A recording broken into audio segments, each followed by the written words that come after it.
आपण एका गटकाच्या सेंट्रिकवर कार्य करणारे सगळे इथं उपस्थित आहोत. म्हणजे अगदी तहसीलदार साहेब म्हटलंय, कृषी सेवा केंद्र असले, बँक मधल्या किंवा इतर BDO म्हटला किंवा इतर सर्वे जिथं आज सभागृहात उपस्थित असलेले सर्व मंडळी एका गटकावर आणि एका विशिष्ट गटकाशी निगडीत कार्य करत आहोत. तो घटक म्हणजे आपला शेतकरी आणि शेती याच्या निगडीत आहे. आता BLBC म्हटले, बँकर्स म्हटले, तर या BLBCचा आणि बँकरचा आपला नवीन विषय काय, स्पेशल काय, तर आपल्याला कल्पना आहे की मान्य जिल्हाधिकारी महोदय यांचे जर विशेष हा शब्दाला जोर देऊन त्यांनी एक काही बाबी विशेषरित्या दक्षता घेतलेली आहे.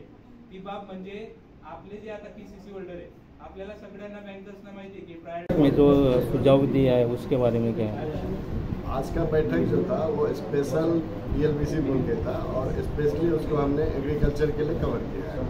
क्या है कि 15 जून से मानसून का आने का सूचना है, तो हमने उसके लिए किसानों को जल्दी से जल्दी लोन मिले, ज़्यादा से ज़्यादा लोन मिले, और कोई किसी किसान को जिसको पहले से लोन नहीं है तो उनको लोन मिलना चाहिए, इसके लिए हमने आह्वान किया।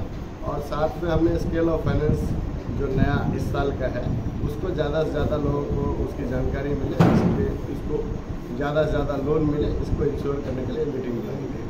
इसमें खाद बीज के हिसाब से जो हमारे खाद बीज दुकानदार हैं जिनके थ्रू हमें खाद और बीज को वितरण करना है, उनको भी बुलाया गया था कि ताकि वो समय रहते वो इन चीज़ों को समझे और ज़्यादा से ज़्यादा किसानों को बैंक तक पहुँचाए और उनको अन्य मद में भी मदद करें।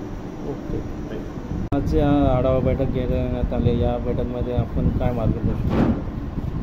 माननीय जिल्हाधिकारी महोदय यांच्या संकल्पनेतून आपण या खरीप हंगामात मुख्यत्वे आपलं जे कापूस पीक आहे त्या कापूस पिकामध्ये एक इंटरक्रॉप म्हणजे आंतरपिकाचा समावेश व्हावा याच्यासाठी विशेष प्रयत्न करणार आहोत. आंतरपिकामध्ये तूर, मूग आणि उडीद याच्यासोबत आपलं कापूस यांचं रेशो ठरलेलं आहे, त्या रेशोनुसार आंतरपिकाचा समावेश व्हावा.